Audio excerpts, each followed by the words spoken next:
départ. 2, 1, 3, 2, 1. Bonjour à tous et bienvenue dans la quotidienne de Paris Turf, une nouvelle émission qui va nous emmener progressivement vers la grande course de ce dimanche sur l'hippodrome de Vincennes. En attendant, je me trouve sur le centre d'entraînement de Grosbois, situé sur la commune de Boissy-Saint-Léger, dans le Val-de-Marne, où il fait très frais ce matin, 2 degrés pour les chevaux qui se sont entraînés, et un ciel, comme vous pouvez le constater derrière moi, gris, qui n'a pas évolué tout au long de la matinée. Journée de lundi très intéressante sur les pistes, puisque plusieurs concurrents se sont entraînés. On va voir ça dans le détail dans quelques instants. Sachez que la quotidienne, c'est un nouveau concept proposé par Paris Turf qui va vous proposer donc cette émission de lundi, ce jour, jusqu'à vendredi, de façon à pouvoir parler ensemble, bien sûr, des engagés dont la liste a été clôturée par le trot ce matin à 9h. On parlera aussi des forfaits mercredi et de la liste des partants qui prendra un caractère définitif jeudi à midi. La quotidienne, c'est aussi une émission qui va vous emmener dans les coulisses et notamment sur les pistes pour voir les entraînements des principaux favoris et même de l'ensemble des concurrents. On va essayer d'être assez exhaustif dans cette émission. On parlera aussi de l'organisation. Ça sera dans l'édition de mardi avec notamment Valérie François du côté du trot et Hugues Rousseau pour Arcana, puisqu'il y aura également des ventes et que ça fait partie aussi de toute l'activité qui tourne autour du Prix d'Amérique. On parlera aussi des conditions climatiques et de l'état de la piste avec Julius Le Tutour dans notre édition de vendredi. En attendant, nous sommes lundi et je vous propose tout de suite, après avoir présenté cette nouvelle émission La Quotidienne, de passer au tableau des engagés. Donc le trot ce lundi matin a clôturé le tableau des engagés à 9h pile. Pas de grande surprise à la lecture de ce tableau qui compte 30 candidatures, ce qui est un chiffre à peu près normal pour le Prix d'Amérique, puisqu'on connaît quasiment la liste des 18 concurrents qui vont participer à cette épreuve. Alors le principal point d'interrogation plane autour de la candidature d'Étonnant, qui n'était pas certain de participer il y a quelques jours. Ce n'était pas encore le cas ce dimanche et ce n'était pas le cas non plus ce lundi matin. Richard Westering a besoin de travailler son cheval. Il devait le travailler, mais à l'heure où je vous parle, je n'avais pas encore d'informations à vous fournir au sujet du potentiel travail d'Étonnant ce lundi. En tout cas, on devrait avoir des nouvelles ce lundi dans l'après-midi, très certainement, ou peut-être mardi. En tout cas, c'est l'une des informations principales. Étonnant qui n'est pas certain à 100% d'être au départ. Il faut avoir une confirmation de l'entraîneur que l'on essaiera d'avoir dans les plus brefs délais. Concernant cette liste des engagés, 30 candidatures, Vivi Loisas, le plus riche, qui était aussi, lui, un petit peu inquiétant ces dernières semaines, semble avoir repris une bonne direction au niveau de son état de santé. Alessandro Gocciadoro, qui l'a d'ailleurs entraîné ces derniers jours en Italie du côté de Milan, a l'air de dire que son cheval revient en bonne forme, donc c'est plutôt une bonne nouvelle.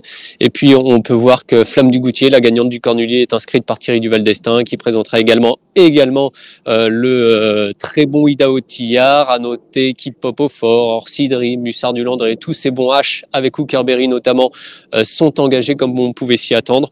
Donc pas de surprise particulière. On rentre dans le vif du sujet. Je vous ai promis de vous emmener sur les pistes et ça va être le cas avec Orsi Dream notamment. Je me suis rendu chez Pierre Belloche ce lundi matin.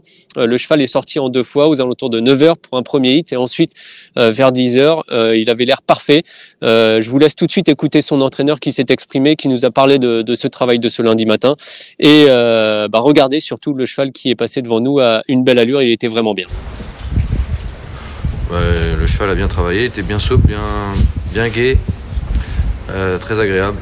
Donc plutôt satisfait de son travail. On s'est évertué à lui faire un premier hit pour bien l'échauffer et aller sur la grande piste, voir un peu comment était son degré de fraîcheur et de souplesse. Il a fait 4 km et une petite sortie de dos juste pour juger de sa fraîcheur. Le cheval était répond bien dans les mains et il rebondit bien sur la piste. Et puis après, un deuxième hit s'est effectué sur les différentes lignes droites du bois où il a alterné une royale de Boissy et il a fini sur une marole. J'aime bien ces surfaces aujourd'hui. Je trouvais que l'humidité était plus marquée sur ces pistes. Voilà, donc un Pierre Belloche qui est assez optimiste avec son Orsi Dream. C'est un cheval de talent qui s'est qualifié. Alors, chose originale, il a quand même obtenu, il faut le souligner, 2 tickets qualificatifs pour le Prix d'Amérique depuis le meeting d'hiver. Il est bien sûr le seul dans ce cas. Autres chevaux de qualité que l'on a vu ce matin sur les pistes d'entraînement. Hookerberry, d'abord avec Jean-Michel Bazir, sorti plusieurs fois, un petit peu sur la grande piste, comme on peut le voir sur ces images. Il est également passé à main droite sur la piste dite du milieu, qui se trouve au centre de la grande piste, sur le centre d'entraînement parisien. Le cheval avait l'air bien, tonique, un peu réveillé par Jean-Michel Bazir à certains moments de son travail, mais en tout cas, on sentait un Hookerberry prêt à en découdre et qui semblait dans son élément, bien souple aussi, plutôt beau, très beau même Hookerberry. Donc chose intéressante à noter pour cette candidature. On a vu également un petit peu plus tard dans la matinée, sur les coups de 10 heures, Hussard du Landré avec Benoît Robin, alors qui avait organisé un travail bien précis pour son pensionnaire qui est sorti à plusieurs reprises. Lui aussi était beau, Hussard du Landré. Il a travaillé avec 4 sparring partners et a fini en tête, bien sûr, accompagné par finalement un cheval qui s'est mis au galop, mais qui l'a accompagné jusqu'au bout, ce qui était plutôt une bonne chose. Et c'est Johan Le Bourgeois qui était à son sulky. Alors pas d'infos particulières de la part de Benoît Robin suite à ce travail, mais le constat que l'on peut faire, c'est que le cheval était beau, il était en forme apparemment, il était bien souple et il avait a priori envie d'y aller. Donc c'est une bonne indication. D'autres infos concernant des chevaux que l'on a pu voir aussi sur le centre d'entraînement parisien. Vernissage Griffe a fait quelques tours, mais pas très vite. Il était dans un bel état physique et disputera bien sûr pour Alessandro Gocciadoro la belle course de ce dimanche.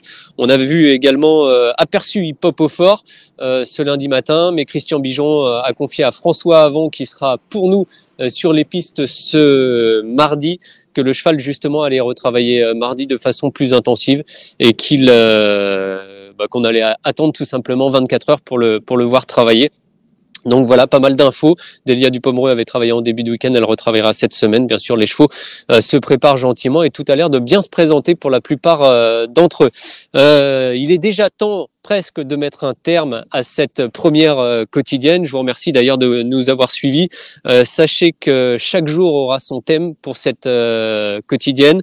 On parlera de l'ambiance ce mardi, je l'ai déjà évoqué un petit peu en préambule. On parlera des forfaits mercredi, bien sûr, puisqu'ils auront lieu à 10 heures dans la matinée. Donc on fera un point très précis sur les forfaits qui nous amènera ensuite vers la liste des partants. Les partants, ce sera bien sûr le thème de l'émission de jeudi et vendredi. Donc on parlera des conditions, comme je vous l'ai dit tout à l'heure, avec Julius Le Tutour, qui s'occupe bien soigneusement de l'hippodrome de Vincennes. À noter que la météo cette semaine ne devrait pas évoluer radicalement.